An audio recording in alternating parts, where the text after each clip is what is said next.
they told you to be good. They praised you when you shared your toys, sacrificed your needs for others, turned the other cheek, and always put everyone else first. They convinced you that goodness was the highest virtue, that being nice was the path to happiness, that suppressing your selfish desires made you morally superior to those who dared to pursue their own interests. But tonight, we tear away this beautiful lie to reveal the ugly truth beneath. Your goodness is not virtue. It's a psychological weapon designed to disarm you, control you, and keep you perpetually weak, compliant, and useful to those who benefit from your self-sacrifice. In the grand theater of social control, no mechanism has proven more effective at creating willing slaves than the systematic cultivation of artificial goodness, not the authentic virtue that emerges from strength and choice, but the manufactured compliance that emerges from guilt, shame, and the desperate need to be seen as morally acceptable by others who may themselves be trapped in the same psychological prison. Tonight, we descend into the philosophical underworld, where comfortable moral illusions are exposed as sophisticated control systems, where your desire to be good is revealed as the rope with which others bind you, where your commitment to virtue becomes the foundation of your voluntary servitude to those clever enough to exploit your moral conditioning for their own advantage. This is not an attack on authentic virtue or genuine moral development.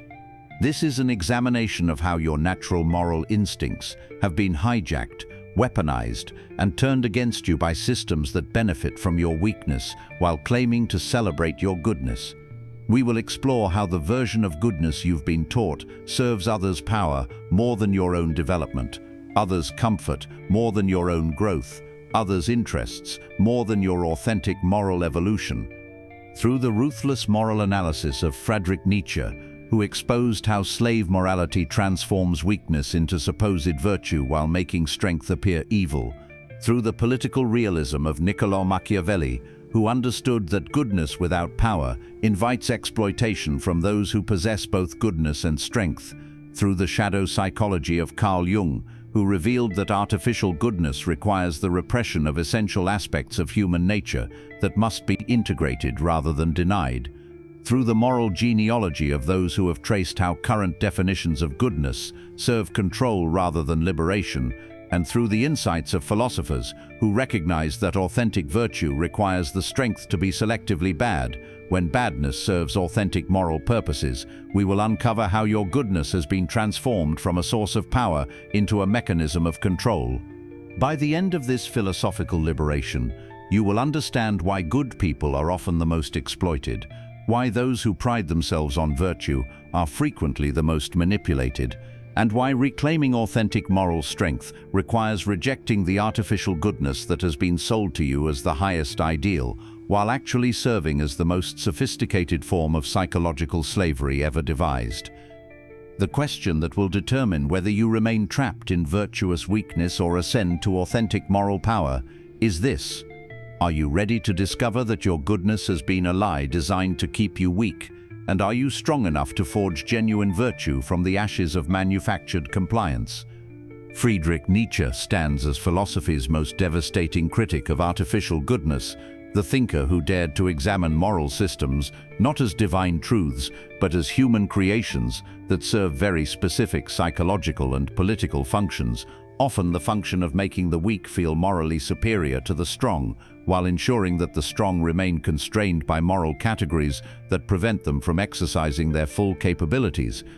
Nietzsche's analysis of what he called slave morality reveals how those who lack the strength to create their own values instead create moral systems that make their weakness appear virtuous, while making others' strength appear corrupt. This moral inversion serves to level the playing field, not by elevating the weak, but by constraining the strong through guilt, shame, and social pressure disguised as moral obligation.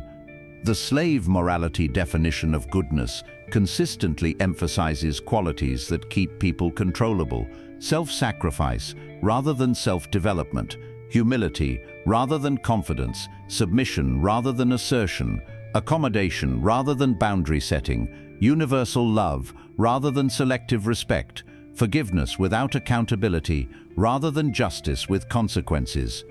Each of these supposedly virtuous qualities serves to disarm those who possess them while empowering those who exploit them. The self-sacrificing person becomes a resource for others to harvest. The humble person becomes easy to manipulate through false praise. The submissive person becomes a tool for others to use. The accommodating person becomes a doormat for others to walk on. Nietzsche observed that this moral framework creates what he called the herd mentality, a psychological state where individuals police themselves and each other according to moral standards that prevent anyone from rising too far above the common level. Your goodness becomes a constraint not just on your own development, but on your tolerance for others who refuse to accept such constraints. The person trapped in slave morality goodness feels uncomfortable around those who are successfully selfish, confidently ambitious, strategically ruthless, or authentically powerful, because these qualities threaten their belief that weakness disguised as virtue represents moral superiority rather than practical limitation. This discomfort serves the control function perfectly. It makes you complicit in maintaining systems that keep everyone limited to levels of capability and achievement that serve the lowest common denominator rather than the highest human potential. Your goodness becomes a vote for universal mediocrity disguised as moral concern. Nietzsche's concept of beyond good and evil represents not the abandonment of morality, but its sophistication beyond crude categories that make strength evil and weakness good. The person who transcends these limitations can be good when goodness serves life, and bad when badness serves life, without being constrained by moral rules that may prevent optimal response to complex situations. This transcendence requires what Nietzsche called the revaluation of all values, the systematic examination of every moral belief to determine whether it serves human flourishing or human limitation, whether it promotes strength or weakness, whether it enhances life or diminishes it. Most discover that their cherished goodness fails this test because it serves others' control more than authentic moral development. The Übermensch emerges through the courage to reject manufactured goodness in favor of self-created values based on what actually enhances life, rather than what makes you appear virtuous to others who may themselves be trapped in moral frameworks designed to prevent rather than promote human excellence and authentic moral strength. Nietzsche's path requires accepting that authentic virtue often appears cruel to those who prefer the comfortable illusions that artificial goodness provides, that genuine strength often seems selfish to those who have been trained to mistake weakness for virtue, that real moral development often looks immoral to those whose morality serves limitation rather than liberation. The person who breaks free from slave morality goodness discovers that they can be more authentically moral when they're not constrained by moral rules that prevent effective response to situations requiring strength, strategy, or selective cruelty in service of authentic justice, rather than universal accommodation that enables injustice to flourish unchallenged. Niccolò Machiavelli approached the problem of artificial goodness from the perspective of political effectiveness, revealing that leaders who adhere to conventional definitions of goodness without possessing the strength to enforce their values will be destroyed by those who understand that authentic virtue requires the power to make virtue effective rather than merely proclaimed. Machiavelli's famous observation that the ends justify the means is consistently misunderstood as advocacy for amorality, when it actually represents recognition that moral intentions without effective methods produce immoral results, that goodness without power to implement goodness serves evil more than good, weakness more than strength, control by the unscrupulous more than liberation of the virtuous. The political insight that Machiavelli provides is that artificial goodness creates vulnerability that serves those who would exploit good people, rather than serving the good people themselves. The leader who can only be good, but cannot be strategically ruthless when circumstances require it, becomes a resource for those who can be both good and bad, according to what serves their objectives. Consider the manager who maintains artificial goodness by never firing incompetent employees, never enforcing standards, never holding people accountable for poor performance.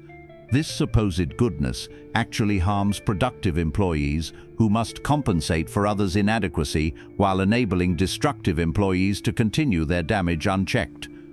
The parent who clings to artificial goodness by never establishing firm boundaries, never enforcing consequences, never saying no to unreasonable demands, actually harms their children by preventing them from developing self-discipline, respect for others, and the ability to handle disappointment and limitation. The individual who maintains artificial goodness by accepting poor treatment from others, never asserting their needs, never withdrawing benefits when they're consistently taken for granted, actually enables others to remain selfish and inconsiderate while preventing their own development into someone capable of authentic relationship based on mutual respect. Machiavelli understood that this artificial goodness serves not virtue, but the interests of those who benefit from good people remaining powerless, predictable, and exploitable. The person whose goodness makes them easily manipulated becomes a tool in the hands of those who understand that moral language can be used to extract compliance from those who fear being seen as bad more than they value being effective. The Machiavellian approach requires developing what he called virtue, the ability to be good when goodness serves authentic virtue, and strategically ruthless when ruthlessness prevents greater harm, protects genuine innocence, or creates conditions where authentic goodness can flourish, rather than being exploited by those who mistake kindness for weakness. This approach transforms goodness from weakness into strength by making it conditional on appropriate treatment rather than automatic, regardless of others' behavior, strategic rather than compulsive, chosen rather than imposed through moral conditioning that may serve others' interests more than authentic moral purposes. The person who develops Machiavellian virtue can be authentically good to those who deserve goodness, while being appropriately firm with those who exploit goodness, creating environments where virtue is rewarded rather than punished, where moral behavior is encouraged rather than taken for granted. This selective approach to goodness makes moral behavior more valuable because it's earned rather than automatic, more respected because it's based on judgment rather than conditioning, more effective because it's supported by the strength to withdraw goodness when it serves evil rather than good. Carl Jung's exploration of the shadow reveals the psychological mechanisms through which artificial goodness creates internal fragmentation that prevents authentic moral development by forcing essential aspects of human nature into the unconscious where they operate autonomously and often destructively rather than consciously and constructively. Jung understood that individuals who maintain conscious identities based entirely on goodness, kindness, and moral purity have not eliminated their capacity for selfishness, cruelty, and strategic manipulation. They have simply relegated these capacities to the unconscious shadow, where they emerge through passive-aggressive behavior, self-sabotage, and sudden explosions that are more destructive than conscious integration would be. The person who cannot consciously access their selfish, cruel, or manipulative capabilities when circumstances require them becomes vulnerable to others who can, because they lack the psychological tools necessary for self-protection in a world where not everyone shares their commitment to artificial goodness. Jung observed that this shadow rejection creates what he called psychological inflation, the unconscious belief that being good makes you morally superior to those who can access their darker capabilities when necessary. This inflation prevents authentic moral development by maintaining the illusion that virtue consists of purity rather than integration. The psychological insight that Jung provides is that authentic goodness requires shadow integration, the conscious recognition and acceptance of your capacity for selfishness, cruelty, manipulation, and strategic ruthlessness, not as qualities to be celebrated, but as capabilities to be understood and deployed when they serve constructive purposes rather than destructive ones. This integration allows you to be good from a position of strength rather than weakness, from wholeness rather than fragmentation, from choice rather than compulsion. You can be genuinely kind to those who deserve kindness while being strategically firm with those who require firmness, without experiencing internal conflict about apparent moral inconsistency. The person who has integrated their shadow can recognize when their goodness is being exploited and can access their darker capabilities to prevent such exploitation without losing their essential commitment to authentic virtue. They become morally sophisticated rather than morally simple, ethically strategic rather than ethically automatic. Jung understood that this integration process requires confronting the uncomfortable truth that your artificial goodness often represents not moral development, but moral avoidance, the avoidance of taking responsibility for creating the conditions you prefer, rather than simply accepting whatever conditions others create for you.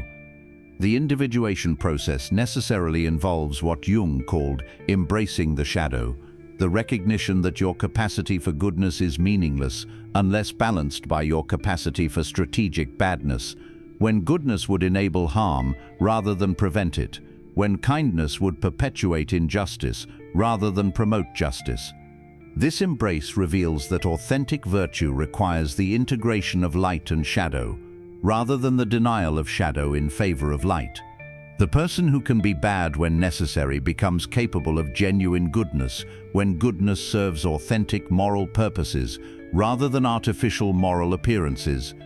The Jungian approach creates what he called moral sophistication, the ability to hold opposing moral capabilities in creative tension, being good and strategic, kind and firm, loving and demanding according to what circumstances require, rather than what moral conditioning dictates. The person who achieves this sophistication discovers that their goodness becomes more powerful because it's integrated rather than fragmented, more effective because it's strategic rather than automatic, more respected because others understand it's based on strength rather than weakness, choice rather than compulsion. The practical implications of understanding that artificial goodness serves control rather than virtue extend into every area where your moral conditioning might be preventing you from developing authentic moral strength that serves genuine virtue rather than manufactured compliance with others' expectations about how good people should behave. In professional environments, artificial goodness often manifests as accepting poor treatment from supervisors, colleagues, or clients because you've been taught that good people don't create conflict, don't assert their needs, don't establish firm boundaries that might make others uncomfortable or force them to change their behavior.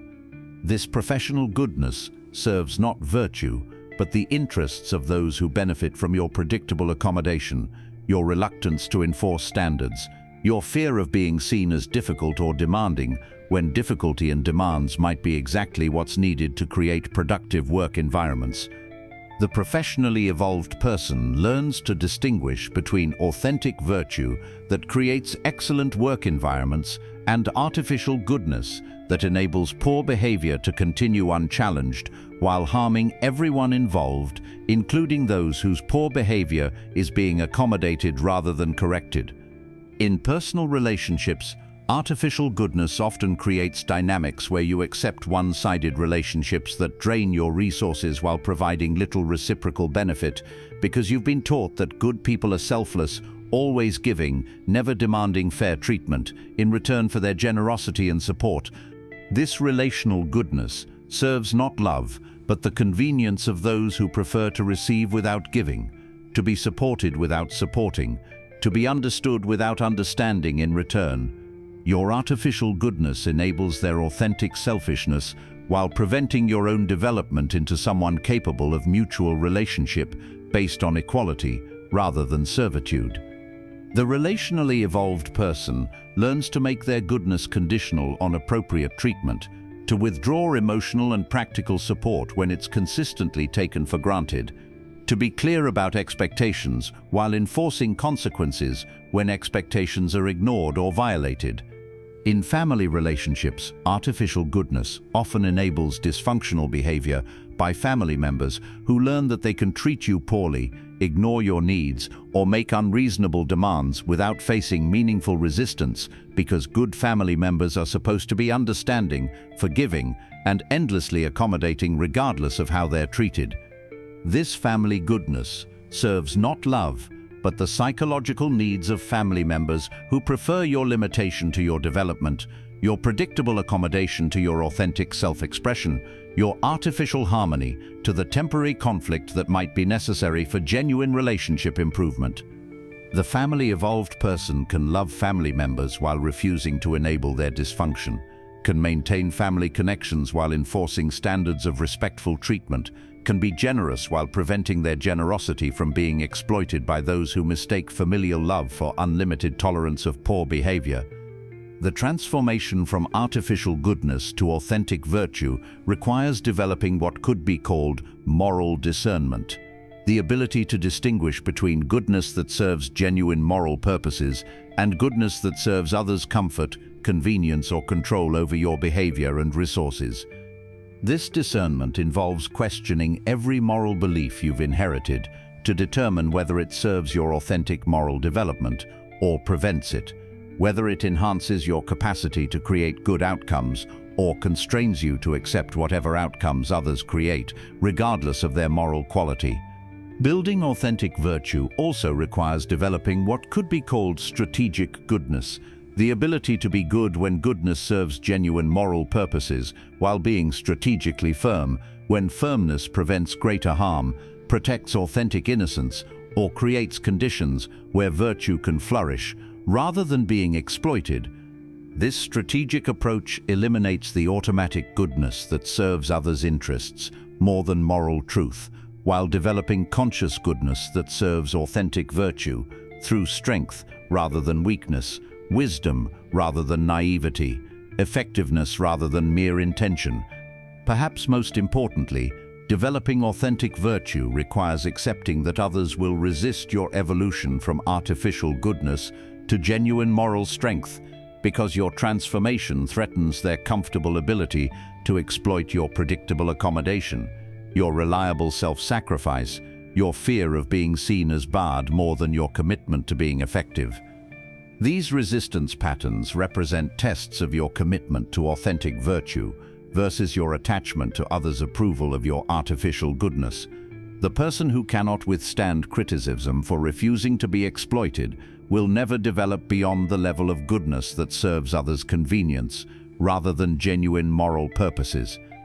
The ultimate recognition is that your goodness has been a lie, not because goodness itself is false, but because the version of goodness you've been taught serves control rather than virtue, weakness rather than strength, others' interests rather than authentic moral development that requires the integration of all human capabilities rather than the denial of those that might make others uncomfortable.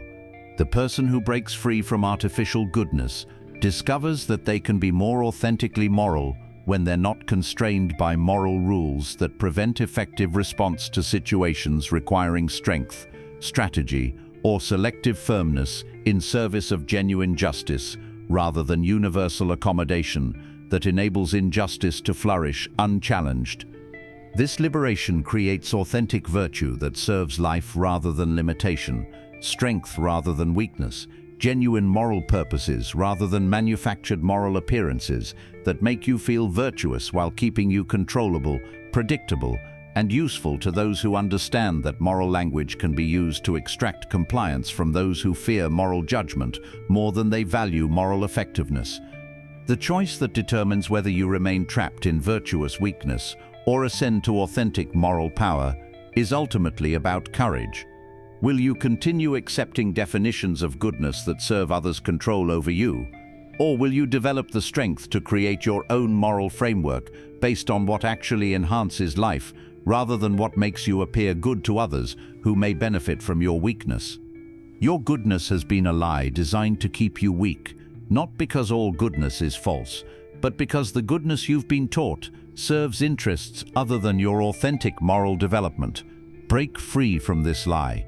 Develop genuine virtue that includes the strength to be selectively bad when badness serves authentic moral purposes that artificial goodness prevents. Stop being good in ways that enable evil, weak in ways that serve control, virtuous in ways that prevent virtue from being effective in a world that respects strength more than weakness, results more than intentions, authentic moral courage more than manufactured moral compliance. Your authentic virtue awaits your willingness to reject artificial goodness that serves others' interests more than moral truth, others' control more than your development, others' comfort more than authentic justice that sometimes requires the courage to be bad in service of purposes that are genuinely good. Be authentically good through the integration of all your capabilities rather than the denial of those that artificial morality teaches you to reject. Your genuine virtue requires your complete self, including your capacity for strategic selfishness, conscious cruelty, and selective ruthlessness when these serve authentic moral purposes rather than being automatically suppressed because they make others uncomfortable. The world needs authentic virtue that can protect itself, enforce its standards, and create conditions where goodness thrives, rather than being exploited by those who understand that good people can be controlled through their own moral conditioning, turned against their authentic interests. Your goodness is a lie. They sold you to keep you weak. Reject the lie. Develop authentic virtue. Become genuinely good through the strength to be selectively bad when badness serves purposes that artificial goodness prevents you from achieving. Stop being controlled through your artificial goodness. Start being powerful through your authentic virtue that includes the complete range of human capabilities deployed in service of moral purposes you choose rather than moral rules others impose to keep you predictable, exploitable, and weak. Your authentic virtue requires your authentic strength. Develop both. Use both. Become genuinely good through the courage to transcend artificial goodness that serves control rather than virtue, weakness rather than strength, others' interests rather than authentic moral development. The lie ends now. Your authentic virtue begins when you stop being artificially good and start being genuinely powerful in service of moral purposes that require strength to achieve rather than weakness to maintain. Break free from the lie. Claim your authentic moral power. Be genuinely good through the integration of strength and compassion, firmness and kindness, selective ruthlessness and strategic mercy in service of purposes that enhance life, rather than enabling those who would diminish it through the exploitation of your artificial goodness. Your authentic virtue awaits your liberation from the lie that has kept you weak in the name of keeping you good. Be genuinely good. Be authentically strong. Be completely yourself in service of moral purposes that require your complete capabilities rather than your artificial limitations. The lie ends now. Your authentic moral power begins with your rejection of artificial goodness that serves control rather than virtue. Break free. Become genuinely good through authentic strength rather than manufactured weakness disguised as moral superiority.